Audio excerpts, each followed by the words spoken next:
दोस्तों, अगर आप रेलवे में टीडीआर फाइल करते हो और रेलवे उसका रिफंड नहीं करता है, तब आप क्या करोगे? जी हाँ दोस्तों, ऐसा कई बार होता है। अगर आपकी ट्रेन 3 घंटे से ज़्यादा लेट हो जाती है या ट्रेन आपके स्टेशन पे आती ही नहीं है, ऐसे कई सारे रीज़न होते हैं जिसकी वजह से लोगों को टीडीआर फाइल करना होता है। लेकिन दोस्तों, कभी कभी क्या होता है, जब उसका आप टीडीआर फाइल करते हो तो रेलवे उसका रिफंड नहीं देता है, यानी कि रिफंड अप्रूव नहीं करता है। तो ऐसे केस में आप क्या करोगे? दोस्तों, कई बार अगर आप टीडीआर फाइल करते हो तो रेलवे उसका रिफंड बहुत ही जल्द अप्रूव कर देता है और आपके अकाउंट में क्रेडिट भी हो जाता है। लेकिन कई बार रेलवे क्या करता है, आप टीडीआर फाइल करके छोड़ दिए हैं, 1 महीना हो गया, 2 महीना हो गया, 2 महीने से ज़्यादा हो गया, लेकिन आपका रिफंड अप्रूव ही नहीं हो रहा है, तब आप करोगे क्या? जी हाँ दोस्तों, ऐसे ही मेरे साथ हुआ था। हमने 2 टिकट का टीडीआर फाइल किया था। एक टिकट का तो रिफंड 1 महीने के अंदर अंदर अकाउंट में क्रेडिट हो गया था, ठीक है।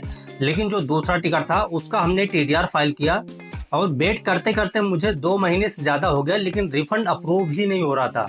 अंडर प्रोसेस ऐसे ही दिखा रहा था। मैंने कई बार ट्राई किया, कई बार चेक किया, जब चेक करता तो अंडर प्रोसेस में ही दिखा रहा था। तब दोस्तों मुझे कंप्लेंट करनी पड़ी और जैसे ही हमने कंप्लेंट डाली, जैसे आज हमने कंप्लेंट डाला, दूसरे दिन ही मेरा रिफंड अप्रूव हो गया। तो अगर आपके साथ भी ऐसा हो जाता है, अगर आपने टीडीआर फाइल किया है, उसका रिफंड नहीं आ रहा है, उसका रिफंड अप्रूव नहीं हो रहा है, तो आपको कैसे कंप्लेंट करना है, कहाँ पे करना है, इस वीडियो में हम इसी के बारे में बात करने वाले हैं। तो अगर आप जानना चाहते हैं, अगर आप भी रेलवे में टीडीआर फाइल कर चुके हैं और आपका रिफंड अप्रूव नहीं हो रहा है, तो इस वीडियो को अंत तक देखते रहिए। चलिए दोस्तों, वीडियो को स्टार्ट कर लेते हैं। वीडियो स्टार्ट करने से पहले मैं करूंगा आपसे एक रिक्वेस्ट, अभी तक आपने वीडियो को लाइक नहीं किया तो एक लाइक कर दीजिए। अभी तक आपने इस चैनल को सब्सक्राइब नहीं किया, चैनल को सब्सक्राइब कर लीजिए, क्योंकि इस चैनल पे आपको ऐसे ही यूजफुल वीडियो मिलती रहेगी। तो दोस्तों, सबसे पहले मैं अपने केस के बारे में बात कर लेता हूँ ताकि आपको समझने में आसानी हो, और उसके बाद मैं आपको बताऊंगा आपको कंप्लेंट कैसे करनी है और कहाँ कहाँ पे करनी है, कंप्लेंट में आपको लिखना क्या क्या है, ठीक है। तो दोस्तों, मेरे साथ क्या हुआ, हमने एक टिकट बुक किया था। टिकट था हमारा लखनऊ से दिल्ली के लिए, 3rd AC का टिकट था, ठीक है। लेकिन दोस्तों क्या हुआ, जो ट्रेन थी वो 3 घंटे से ज़्यादा लेट हो गई, प्लस जिस स्टेशन से बैठना था, यानी कि जो बोर्डिंग स्टेशन था, उस स्टेशन पे ट्रेन आई भी नहीं, ठीक है। तो इस केस में वहाँ पे हमने टीडीआर फाइल किया।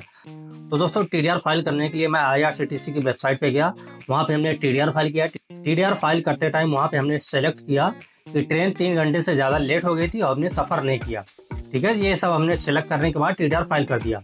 अब टीडीआर फाइल करने के बाद मैं वेट कर रहा हूँ, 1 हफ्ता हो गया वेट करते करते, 15 दिन हो गया, 1 महीना हो गया, 1.5 महीना हो गया, 2 महीना हो गया, ठीक है। होते करते 2 महीने से ऊपर हो गया, अभी 2.5 महीने से ज़्यादा हो चुका था। दोस्तों, अगर आपको टीडीआर फाइल किए हुए 2 महीने से ज़्यादा हो चुका है और आपका रिफंड अप्रूव नहीं हो रहा है, तो दोस्तों सबसे पहले आपको इस वेबसाइट पे आ जाना है। आपको अपना टीडीआर स्टेटस चेक करना है। टीडीआर स्टेटस चेक करने के लिए आपको अपना पीएनआर नंबर डालना होगा। पीएनआर नंबर डालने के बाद किस डेट को आपकी जर्नी थी, ठीक है, वो डेट यहाँ पे आपको डालना पड़ेगा, और उसके बाद वहाँ पे आप अपना स्टेटस चेक कीजिए, ठीक है। जब आप वहाँ पे अपना स्टेटस चेक करेंगे तो आपके टीडीआर का स्टेटस क्या है वहाँ पे बता दिया जाएगा। अगर अप्रूव हो गया तो कोई दिक्कत ही नहीं है, आपका रिफंड आ जाएगा, आप थोड़ा वेट कर लीजिए। अगर अंडर प्रोसेस दिखाता है, आपका रिफंड अप्रूव नहीं हुआ है, तब वहाँ पे आपको कुछ चीज़ें देख लेनी है। जैसे कि सबसे पहले तो वहाँ पे आप देख लीजिए आपका रेलवे का जोन कौन सा है, ठीक है। जैसे कि मेरा जोन था नॉर्थ रेलवे, तो वहाँ पे आपको देखना है कि आपके रेलवे का जोन कौन सा है, क्योंकि दोस्तों अगर आपका रिफंड अप्रूव नहीं हुआ है तो आप कंप्लेंट कहाँ पे करेंगे? जो आपका जोन है रेलवे का, उसी जोन में करेंगे ना, ठीक है। ये चीज़ देखने के बाद अब आपको क्या करना है, चलिए मैं आपको बताता हूँ। अब दोस्तों, हमें यहाँ पे 2 कंप्लेंट करनी है। पहली कंप्लेंट हमें डालनी है एक्स पे, यानी कि ट्विटर पे, और दूसरी कंप्लेंट हमें डालनी है अपने जोन के जीएम के पास, हमें मेल करना है। यानी कि दोस्तों जिस भी जोन का हमारा मामला है, उस जोन के जीएम को हमें मेल करना है। दोस्तों मैं आपको बता दूं, कंप्लेंट में आपको क्या क्या मेंशन करना है। सबसे पहले तो आपकी ट्रेन किस डेट को थी, आपकी ट्रेन का नेम क्या था, आपके ट्रेन का नंबर क्या है, पैसेंजर का नंबर, आपने टीडीआर किस डेट को फाइल किया था, टीडीआर फाइल करने का रीज़न क्या था, ये सारी चीज़ें वहाँ पे आपको मेंशन करना है।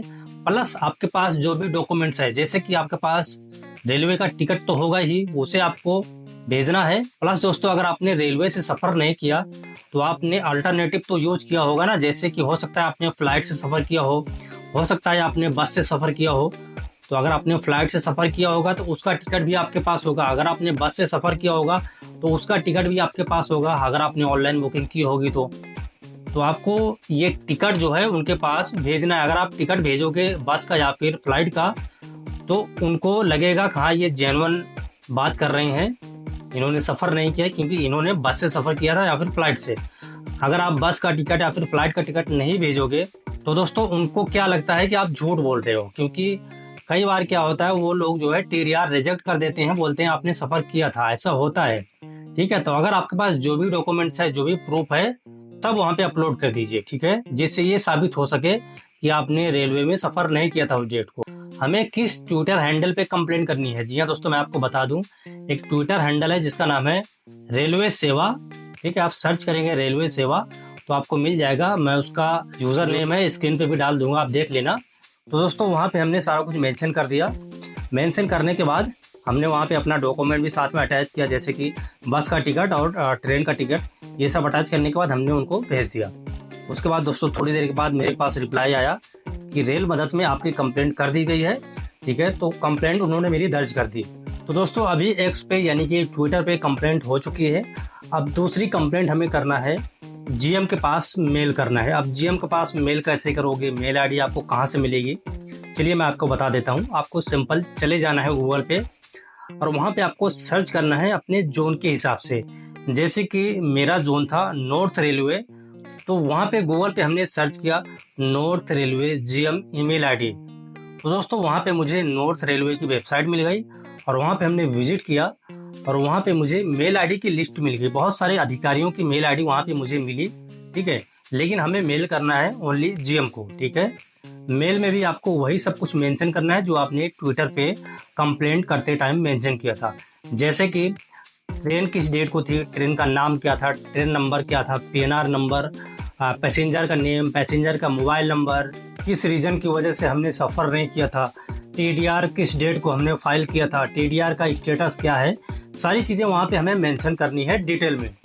और उसके बाद जो भी डॉक्यूमेंट्स हमारे पास है, जैसे कि ट्रेन का टिकट, ठीक है, अगर आपने बस से सफ़र किया था तो बस का टिकट होगा, अगर आपने फ़्लाइट से सफ़र किया था तो फ़्लाइट का टिकट आपके पास होगा।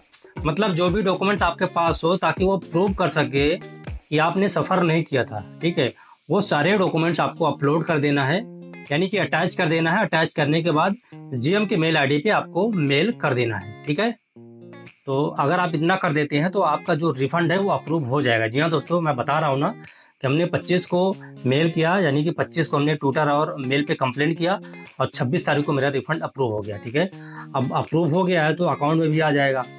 दोस्तों नॉर्मली क्या होता है, जब आप टीडीआर फाइल करते हैं ना तो 1 महीने के अंदर सारा कुछ कंप्लीट हो जाता है, आपका रिफंड अप्रूव भी हो जाता है और आपका जो पैसा है वो आपके अकाउंट में क्रेडिट भी हो जाता है। वैसे दोस्तों इसका मैक्सिमम टाइम तो 60 दिन का होता है, यानी कि 2 महीने का। ठीक है, 2 महीने के अंदर अंदर आपका रिफंड अप्रूव होता है और रिफंड अप्रूव होने के बाद आपका पैसा आपके अकाउंट में क्रेडिट हो जाता है। ठीक है, रेलवे तो यही कहता है कि मैक्सिमम 2 महीने का टाइम लग सकता है। ठीक है, किसी किसी केस में 3 महीने भी लग जाता है, लेकिन दोस्तों नॉर्मली 1 महीने के अंदर सारा कुछ हो जाता है, क्योंकि मैं कई बार टीडीआर फाइल कर चुका हूँ। ऐसा हो जाता है 1 महीने के अंदर आपका रिफंड अप्रूव भी हो जाता है और आपके अकाउंट में क्रेडिट भी हो जाता है। लेकिन अगर 2 महीने से ज़्यादा हो चुका है, आपका रिफंड अप्रूव नहीं हो रहा है, तो जो हमने आपको बताया आप ऐसा कर सकते हैं। दोस्तों अगर फिर भी आपका रिफंड अप्रूव नहीं होता है, जो हमने आपको बताया ये करने के बाद भी, तो इसके आगे भी आप जा सकते हो, आप कंज्यूमर कोर्ट में कंप्लेंट कर सकते हो। जी हाँ दोस्तों, तो अगर यहाँ से प्रॉब्लम सोल्व नहीं होती है तो आप कंज्यूमर कोर्ट में जाकर कंप्लेंट कर सकते हैं। तो उम्मीद करता हूँ जो कुछ हमने आपको बताया है आप समझ गए होंगे।